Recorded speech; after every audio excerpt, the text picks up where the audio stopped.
né? É um livro muito importante e eu acredito que ele vai trazer muitas informações para a nossa caminhada de fé.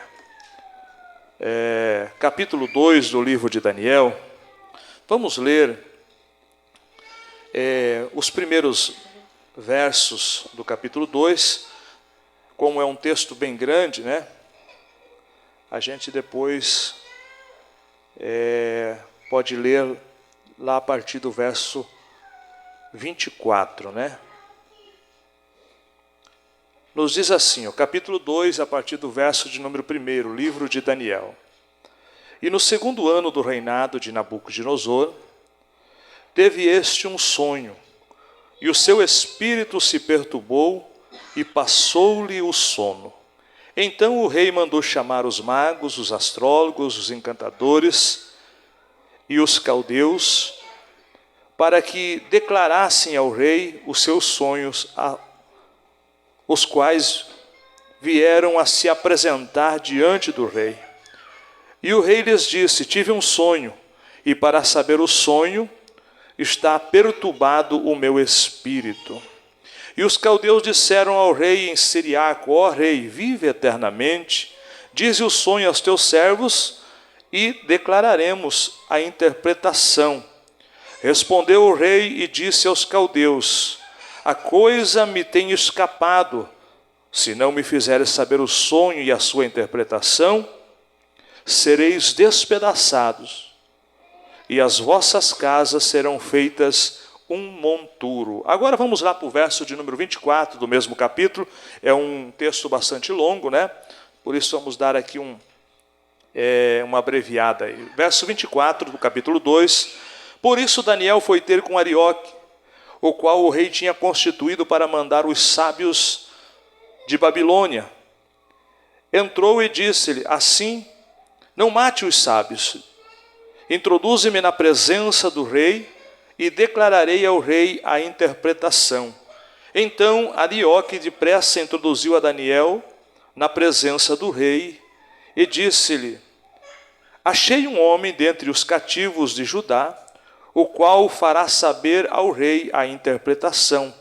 Respondeu o rei e disse a Daniel, cujo nome era Beltesazar: podes tu fazer-me saber o sonho que tive e a sua interpretação?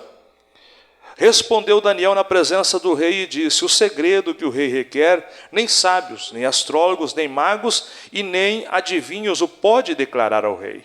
Mas há um Deus no céu, o qual revela os mistérios. Ele, pois, fez saber ao rei Nabucodonosor o que há de acontecer nos últimos dias. O teu sonho e as visões da tua cabeça que tiveste na tua cama são estes. Estando tu, ó rei, na tua cama, subiram os teus pensamentos acerca do que há de ser depois disso. Aquele, pois, que revela os mistérios te fez saber o que há de ser. Vamos dar um pulinho aqui no verso de número 36. Como eu disse, é um capítulo bastante grande. Este é o sonho, e também a sua interpretação diremos na presença do rei. Tu, ó rei, és rei de reis, a quem o Deus do céu te tem dado o reino, o poder, a força e a glória. E onde quer que habite os filhos dos homens, na tua mão entregou os animais do campo, as aves do céu, e fez com que reinasse sobre todos. Tu és a cabeça de ouro. Depois de ti se levantará outro reino inferior ao teu, e um terceiro reino de bronze, a qual dominará sobre toda a terra. E um quarto reino será forte como o ferro, pois como o ferro esmiuça e quebra tudo, como o ferro quebra todas as coisas, assim ele esmiuçará e quebrará em pedaços. E quanto ao que visse dos pés e dos dedos em partes de barro, de oleiro e em parte de ferro, isso será um reino dividido. Contudo, haverá nele alguma coisa de firmeza do ferro. Portanto, viste o ferro misturado com o barro de lodo, e com os dedos dos pés eram em partes de ferro e em partes de barro. Assim, por uma parte o reino será forte e por outra será frágil. Está bom aqui para a nossa compreensão. Por bondade, tome o seu lugar. Graças a Deus, é o nosso culto de ensino. louvamos a Deus pelos irmãos que aqui vieram nesta noite, para nós juntos meditarmos na palavra do Senhor Jesus, né?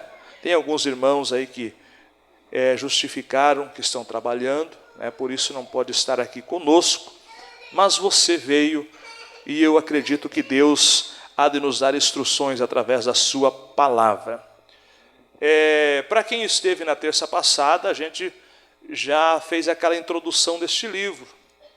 Este livro é o período em que o rei da Babilônia, o rei Nabucodonosor, ou o rei Caldeu, ele está comandando o mundo, comandando de uma forma em que ele, com o seu exército, são as maiores forças do mundo da época. E eu também deixei aqui aos irmãos que é bom saber que mesmo que esse homem fosse um império forte e poderoso, foi Deus quem deu o povo de Judá, ou foi Deus que entregou Judá, Jerusalém e o seu povo nas mãos deste homem. Só para nós entendermos que mesmo que o homem seja forte, grande, Deus permanece comandando tudo. Deus está acima de tudo. E nós vamos ver que ele se levanta num período em que o Egito era forte, a Síria era forte. Mas enquanto o Egito e a Síria estão guerreando, os dois enfraqueceram. E então, neste período, o rei Caldeu, ou o rei da Babilônia, como queira entender, ele guerreia contra o Egito, vence, e ele começa então o comando do mundo. A maior nação, a mais forte, o exército mais poderoso agora então é a Babilônia. Após ele vencer o rei do Egito na guerra de Carquemes, ele então passa agora em Jerusalém, e ele invade Jerusalém no ano 606 a.C. E nesta vez que ele invade, ele leva alguns utensílios do templo, utensílios sagrados, e leva para a Babilônia. E esses utensílios ele coloca lá na casa do deus Caldeu, do deus que ele serviu, que eram deuses pagãos. E também nesta leva ele levou alguns jovens, como Daniel, Sadraque, Mesaque e Abednego. Foram 3 vezes que ele invadiu Jerusalém, 606 a.C., 596 a.C., e a última vez foi 586 a.C. E na última vez que ele invadiu, a história diz que foram 18 meses que ele sitiou a cidade. Sabe o que é isso? Uma cidade fechada, não entra ninguém com comida, não sai ninguém, todo mundo está cercado. E o livro de Lamentações de Jeremias vai dizer que mais felizes foram aqueles que morreram à espada do que aqueles que ficaram vivos dentro dos muros de Jerusalém, porque a fome era grande, a miséria era grande. Tudo isso está acontecendo nesse cenário. Só que agora o livro de Daniel nos dá a informação de que eles são levados para a Babilônia. Eles estão morando na Babilônia, não por convite, não por vontade própria, mas eles são arrancados à força da sua casa, da sua terra, da sua família, dos seus sonhos, e são levados para a Babilônia. E o que eu acho tão interessante é que mesmo que isso tudo está acontecendo, alguém pode dizer, mas e Deus? Deus permitiu o seu povo? Por quê? Eu dei essa informação. Porque o povo estava confiando nas coisas do templo. O povo de Israel tinha uma certa arrogância e dizia, enquanto tiver templo, Deus está no nosso meio. Enquanto o templo existir, a gente não perde, porque Deus está aí. Só que Deus permitiu o inimigo entrar, e a Bíblia mostra isso inúmeras vezes, que Deus permite esse rei entrar, destruir a cidade, saquear a cidade, matar muita gente e levar eles como escravos, como cativo para a terra da Babilônia. Só que eu vejo que mesmo que o povo de Deus estava sendo infiel para com o Senhor, a Bíblia vai nos mostrar que existe alguns jovens, e mais precisamente Daniel, que longe do pai, longe da mãe, longe dos sacerdotes, longe do templo, longe de tudo isso, ele decidiu ser fiel ao seu Deus. Pois bem, e aí a gente vai, aquela história que você muito vê pregar, Daniel chegou na Babilônia, não quis comer os manjares do rei, decidiu no seu coração não se contaminar com aquilo. Eu também falei o porquê, até porque tudo aquilo que o rei oferecia como manjar, como banquete, eram coisas oferecidas aos deuses pagãos. Agora, a partir dessa informação, só para quem não esteve no culto passado, nós chegamos no capítulo de número 2. Daniel havia estudado por um período de 3 anos na escola da Babilônia, que era a maior faculdade do mundo da época. Uma cidade de esplendor, de glória, de fama. Este homem, ele mesmo que foi levado à força para lá, mas agora há um decreto do rei que eles estudassem, que eles se preparassem para que eles pudessem trabalhar próximo do rei, nos cargos mais importantes. E ali então, a gente vai ver que Daniel decidiu aquela mudança: eu não vou me contaminar. O que eu acho tão interessante é que esse jovem, Daniel, quando chega ali, ainda é um jovem adolescente. E mesmo sendo um jovem adolescente, ele consegue renunciar àquilo que não agradava ao seu Deus. Isso aqui é muito interessante. O que eu entendo com isso? A oferta era boa, a proposta era boa. Você vai trabalhar perto do rei, você vai ter um cargo de confiança, mas só que o rei, ele lança algumas propostas: compartilhar os manjares, ser participante daquilo que o rei oferecia. E uma das coisas que eu acho tão interessante, que chegaram ali, tudo foi mudando. Vamos falar a língua dos caldeus, mudaram o nome de Daniel, agora Beltesazar, mudaram o nome de Sadraque, Mesaque e Abednego. Só que mesmo que as mudanças exteriores vieram, não conseguiram mudar aquilo que estava dentro do coração desses jovens. Decidiram firmemente ser fiel a Deus. E após esse período de estudar, de trabalhar, a Bíblia vai nos mostrar no capítulo 2, que este grande monarca, esse rei poderosíssimo, ele agora tem um sonho. E o sonho é tão sério que deixou ele perturbado. Ele levantou de manhã apavorado. E eu fico olhando, irmãos, que se Deus quiser mudar o cenário, Deus faz até o rei sonhar. Se Deus quiser trabalhar em algo a nosso favor, Ele faz o maior monarca do mundo sonhar. Você lembra da história de José? Eu sei que sai um pouquinho do nosso estudo aqui, mas José estava lá numa prisão, foi jogado lá inocente, só porque era fiel a Deus, está jogado num calabouço. Na visão humana, José morre lá, até porque tem alguns historiadores, entre eles Flávio Joséfo, diz que quem entrasse no calabouço ou na prisão do Egito, ou saía de lá louco, fora das suas faculdades mentais, ou morto. Só que eu fico olhando que José anda com Deus. Aonde ele vai, Deus está com ele. Gênesis capítulo 39, acho que aí o verso 21 diz: e o Senhor era com José na prisão, e José prosperava lá. Só que agora, quando a família está distante, o pai já pensa que José está morto, não tem ninguém para lhe estender a mão. A Bíblia diz que Deus fez o rei sonhar. E o sonho que ele sonhou, ninguém dava interpretação, até que alguém das antigas tem uma lembrança e diz: quando eu estava lá, tinha um jovem que tinha interpretação de sonhos. E quando trazem José dá a interpretação a Faraó. Faraó diz: poderíamos encontrar um homem tão sábio como esse? E José é constituído governador daquela nação. Um parênteses aqui: nunca na história se ouve falar que o Egito teve governador. Deus faz o rei sonhar, e Deus abre um cargo especial para José. Aí eu fico olhando, haveria coisa impossível para Deus?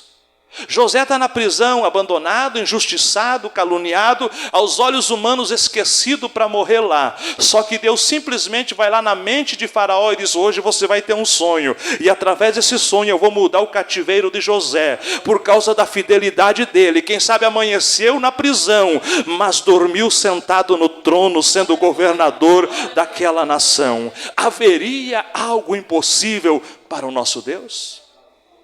Voltando ao texto, Nabucodonosor, esse imperador poderoso, ele tem esse sonho. E quando ele acorda, ele está preocupado. Só que ele, além de estar preocupado com o sonho, ele esqueceu do sonho. E agora ele chama os seus adivinhadores, os seus encantadores. E a proposta é essa. O capítulo você pode ler todo na sua casa e você vai encontrar essas informações. Se alguém falar qual foi o sonho que eu sonhei e der a interpretação, será honrado, será abençoado, vai receber presentes, lauréis e honrarias do rei. Só pense uma coisa, que homem natural vai conseguir desvendar um mistério desse? Porque o rei não contou o sonho, o rei queria que contasse qual foi o sonho, porque o sonho escapou. Ele disse: o sonho escapou de mim, eu esqueci qual é o sonho, eu estou preocupado, eu sei que era um negócio seríssimo, mas eu não lembro mais do sonho, vocês têm que me contar o meu sonho e dar a interpretação. E a Bíblia dá-nos entender que por um momento parece que fica assim um mistério, eles tentam dar uma enrolada para querer jogar, quem sabe, uma palavra diante do rei. O rei vê que eles estão enrolando e diz assim: olha, se vocês não esclarecer esse negócio, agora ele já tira a proposta de presentes de honraria. Vocês serão mortos e toda a vossa casa será feita um monturo. E aí começa o chororô e o desespero desses homens. Por que isso? Porque ninguém nunca pediu algo tão forte como isso. E eles vão mais além, eles dizem: olha, ninguém consegue um negócio desse, não homens naturais e mortais, a não ser o Deus cuja morada não é com os homens. Só que eu fico olhando o engano deles, estão dizendo: esse Deus que pode revelar isso aí, rei, ele não mora com os homens, não morava com eles. Porque lá onde estava Daniel, um jovem temente e fiel a Deus, tem um Deus que revela mistérios, tem um Deus que revela segredos. Aleluia. O rei deu o decreto, manda matar todo mundo.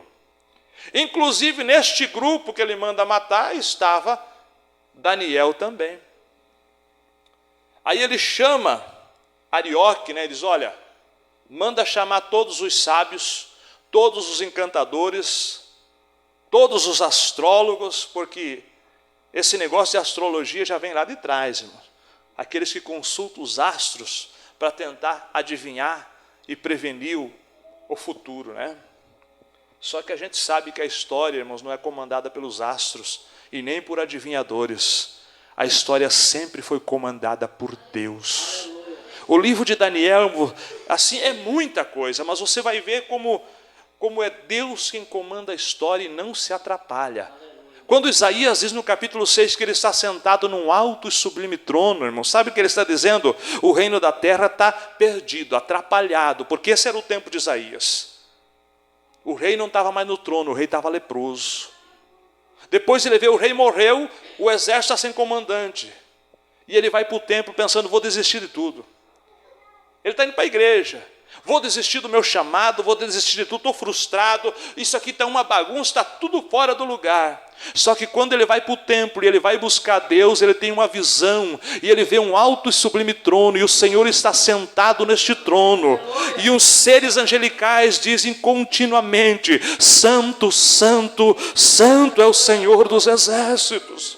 Agora o que eu acho lindo é o seguinte: ó Isaías, você está aí embaixo triste porque o rei não está no seu lugar, o exército está sem o seu comandante, aí embaixo as coisas saíram do controle, só que Deus permanece reinando no mesmo lugar, com a mesma graça, com a mesma autoridade, continua sendo Deus. Oh glória. Voltando aqui, a notícia é essa: manda matar todo mundo. Chegou ao conhecimento de Daniel. E Daniel de imediato diz a este homem: coloca eu na presença do rei, introduz-me lá na presença do rei.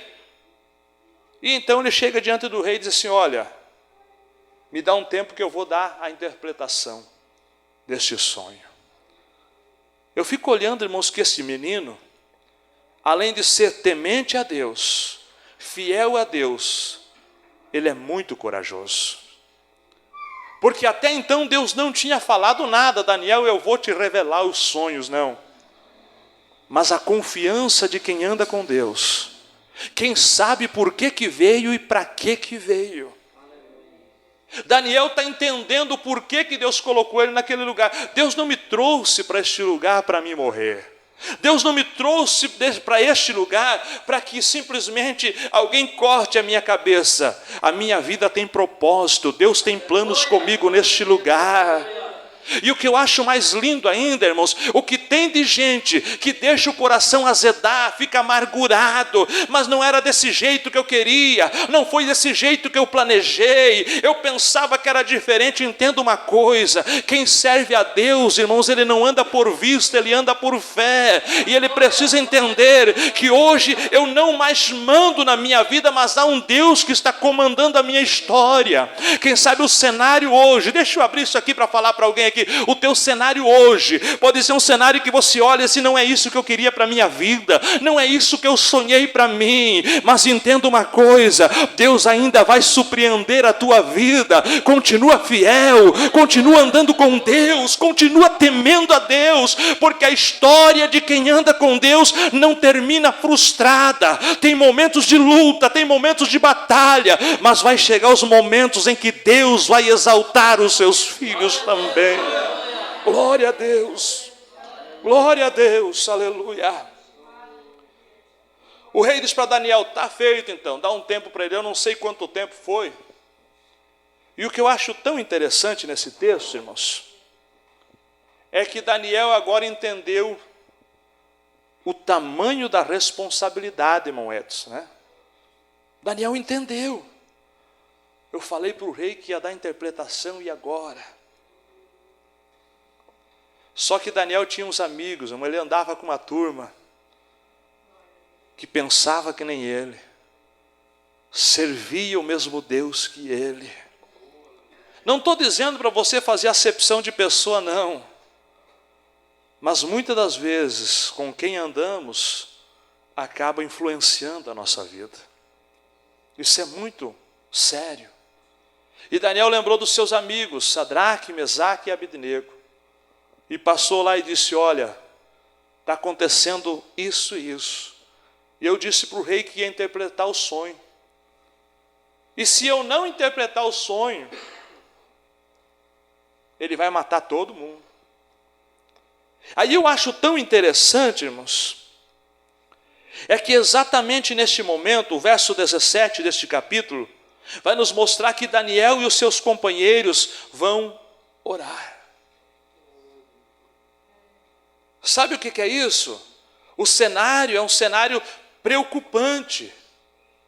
Ou vem a revelação, ou vem a interpretação, ou todo mundo morre. Só que no momento em que as coisas estão realmente preocupantes, esses homens ensinam uma lição para a gente. Está na prova? Ore. Tem problemas que você não está achando solução? Ore. E se você acha que muitas das vezes se sente fraco para orar diante de tamanho problema, procure pessoas que vão orar junto com você. E como se isso fosse pouco orar, o mesmo verso de número 18 diz que eles oraram e pediram por misericórdia. Sabe o que é isso? Eles estão orando e se humilhando diante de Deus. Eles estão clamando ao Deus do céu e se humilhando, pedindo misericórdia diante de Deus.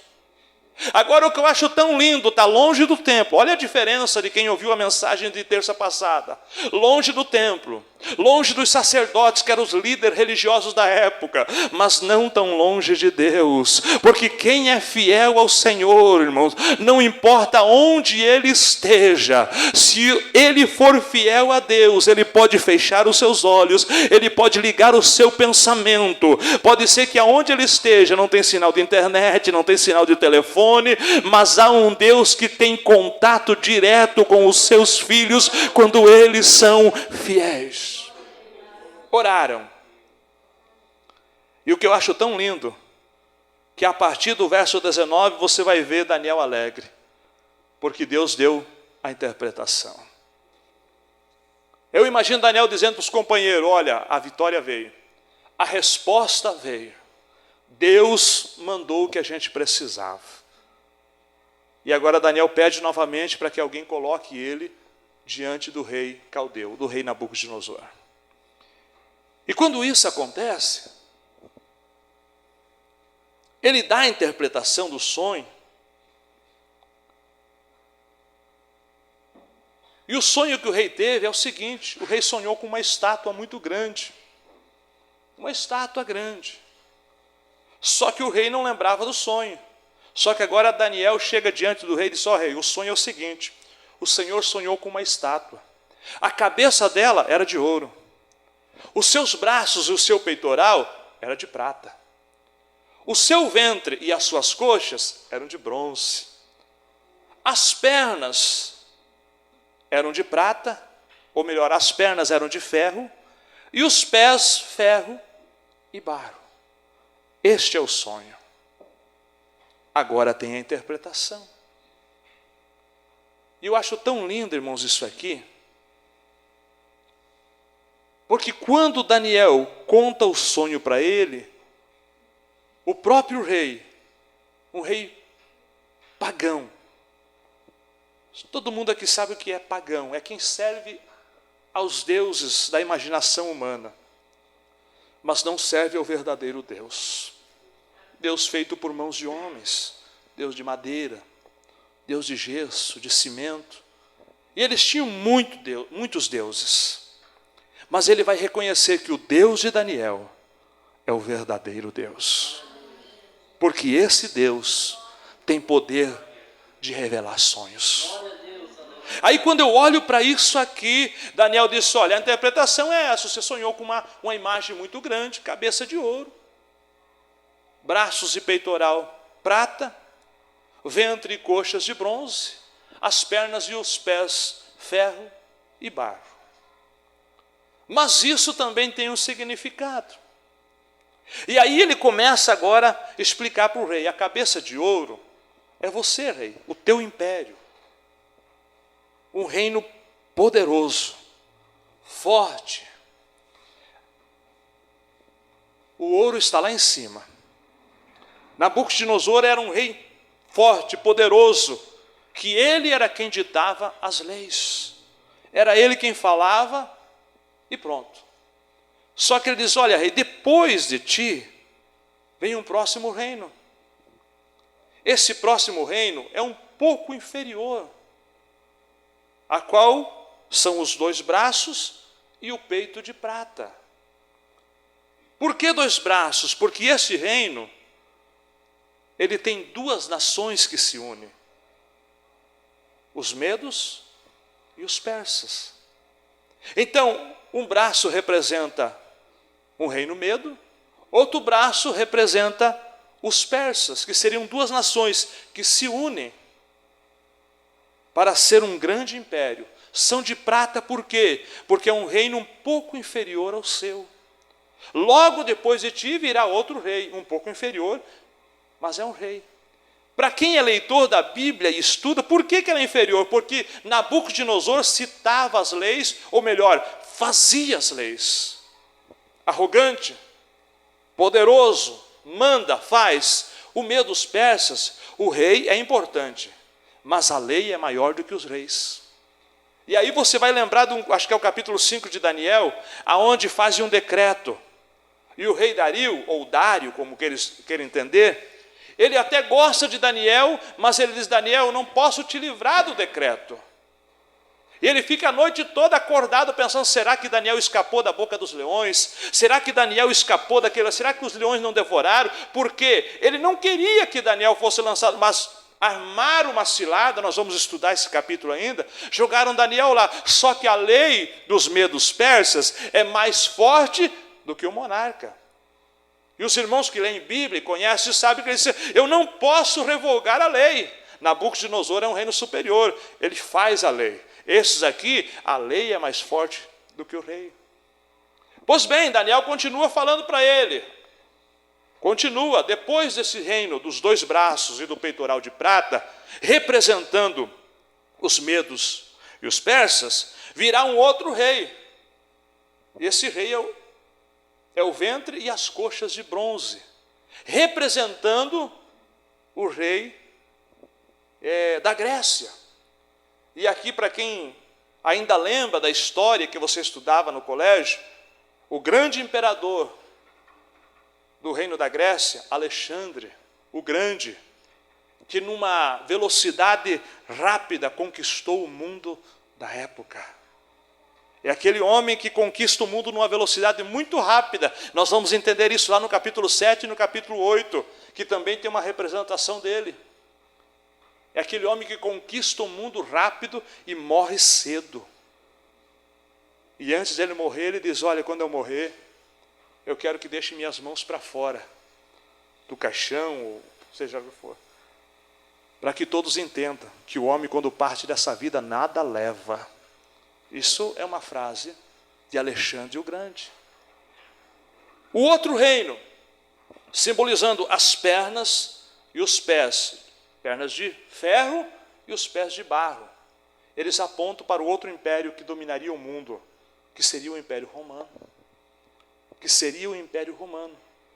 Ferro, em uma parte ele seria forte, e outra parte ele seria frágil. E aí você vai ver aonde o Império Romano é forte: um exército poderosíssimo. E onde ele é fraco? A moral deles era muito fraca. Aqui, a gente olhando aqui, irmãos, a gente vai dizer: mas pastor, isso a Bíblia comprova. Mas não só a Bíblia, a história secular que você ia lá na escola e estudava, vai mostrar esses reinos acontecendo. Só que para nós ler hoje na história e dizer: olha, existiu um monarca poderoso chamado Nabucodonosor, depois apareceu os medos persas falando de Dario e de Sírio, que foram homens poderosos também no mundo da época. Depois Alexandre o Grande, que dominou o mundo da sua época numa velocidade extraordinária. A gente lendo hoje, isso aconteceu. Só que se você vê o que está acontecendo naquele momento, nada tinha acontecido a não ser o rei que estava diante de Daniel. E Deus está revelando para Daniel o desenrolar da história do mundo. A gente olha para isso assim com o olhar de quem está olhando no retrovisor e começa a analisar: isso tudo aconteceu. Só que para Daniel não é olhar para trás. Daniel, pela fé, está vendo o que iria acontecer. Aí eu pergunto para você: que Deus é esse, irmãos? Que Deus é esse que comanda toda a história? Glória a Deus, aleluia. Deixa eu dizer para você, quem sabe no próximo ainda eu trago, há uma referência que Deus diz assim, antes do povo dele ir para o cativeiro, porque quando o povo foi aqui, Daniel é a primeira leva, depois na segunda leva vai o profeta Ezequiel, e na terceira leva, então eles levam todos que davam para levar, que eram úteis para o trabalho. E quando Daniel está lá, Deus vai dizer: Daniel, o tempo do cativeiro é de 70 anos. Só que eu fico olhando que Deus fala com Jeremias, ou com Isaías, antes de tudo isso acontecer, e dizendo: ei, eu já levantei o meu ungido Ciro. É ele quem vai dar o porta-voz, dizendo: voltem para a vossa terra. Irmãos, para quem estuda a palavra de Deus, quando Deus está falando isso, são 100 anos antes do cativeiro acontecer. Ou aproximadamente 100 anos, Deus está dizendo: eles vão para o cativeiro, mas daqui 100 anos vai nascer um homem, e eu vou usar esse homem para libertar o meu povo. A gente olha para a Bíblia muitas das vezes e só pensa assim: Deus fez milagre aqui. Não, Deus faz milagre na história. O nosso Deus comanda a história. Que coisa tremenda.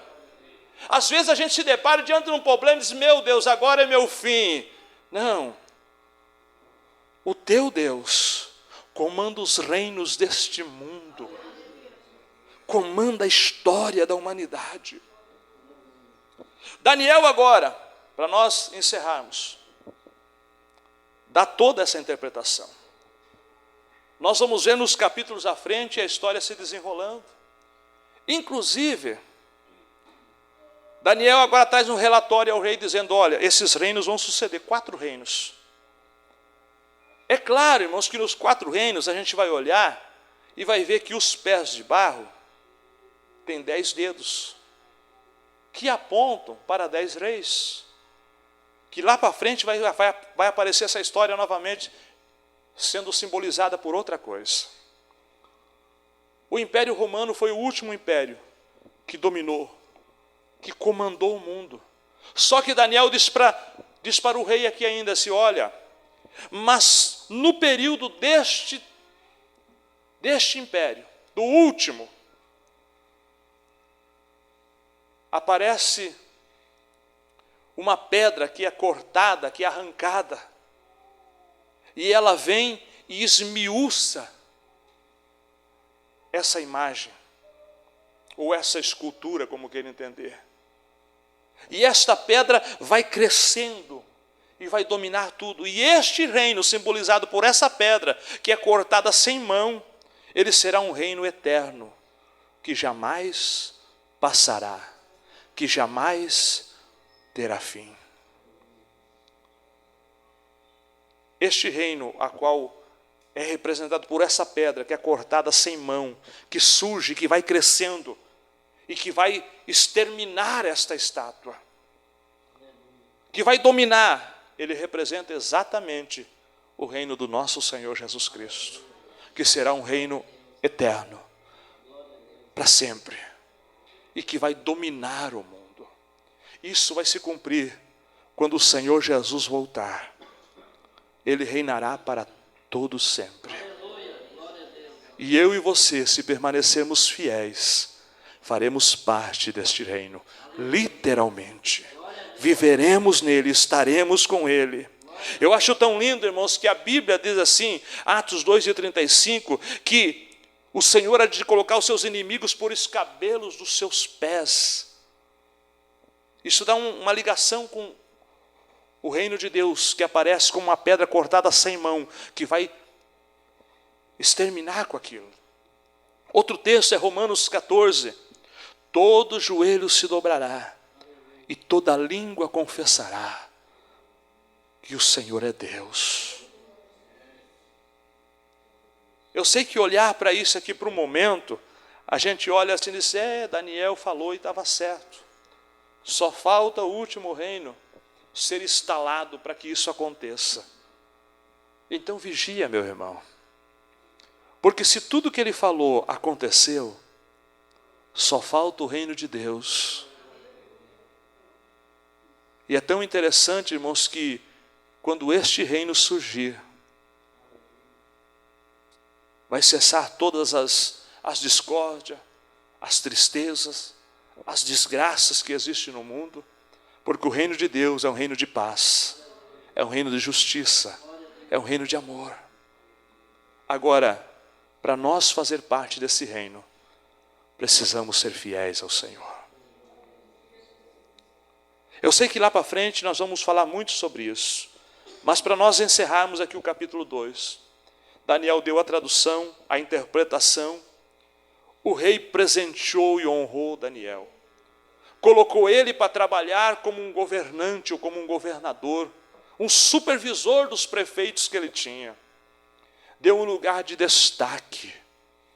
Agora o que me chama a atenção, Daniel, que chegou cativo, um escravo, foi levado à força, alguém que não se prostrou diante dos banquetes que o mundo estava lhe oferecendo, decidiu, eu serei fiel ao meu Deus. Agora é o momento de ser honrado, é o momento que ele está recebendo posição diante de Deus e diante dos homens.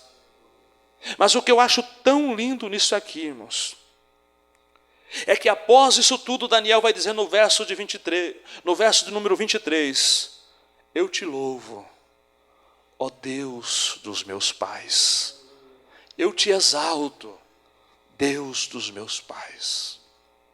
O tempo passou, as lutas parece que estão ficando para trás, mas Daniel continua servindo ao seu Deus, continua fiel a Deus. Agora o que eu acho ainda mais extraordinário, irmãos, isso aqui é lição para a nossa vida. Verso de número 49, Daniel honrado, Daniel próspero, Daniel abençoado. Sabe o que ele faz? Ele intercede diante do rei pelos seus amigos, Sadraque, Mesaque e Abednego. Para quê? Para que eles também possam desfrutar das bênçãos que ele está vivendo. Eles também são chamados para ficar próximo do rei e também vão receber um lugar de honra. O que eu vejo com isso? Um homem ou uma mulher que serve a Deus, ele deve ter esse sentimento impregnado dentro dele: gratidão. Quando minha cabeça estava para rolar, foram eles que me ajudaram a orar. Quando as coisas estavam apertadas, foram eles que choraram junto comigo. Mas agora, no momento em que eu estou vivendo a minha vitória, eles farão parte da minha história também. Gratidão. A Bíblia nos ensina isso. Seja grato a quem orou por você quando você precisou, a quem estendeu a mão para você quando você precisava. Não esqueça de nada disso. O Senhor se alegra em ver alguém sendo grato. Este capítulo nos ensina, para a gente fechar, vamos estar em pé agora, por bondade, meus irmãos. Este capítulo nos ensina que andar com Deus vale a pena.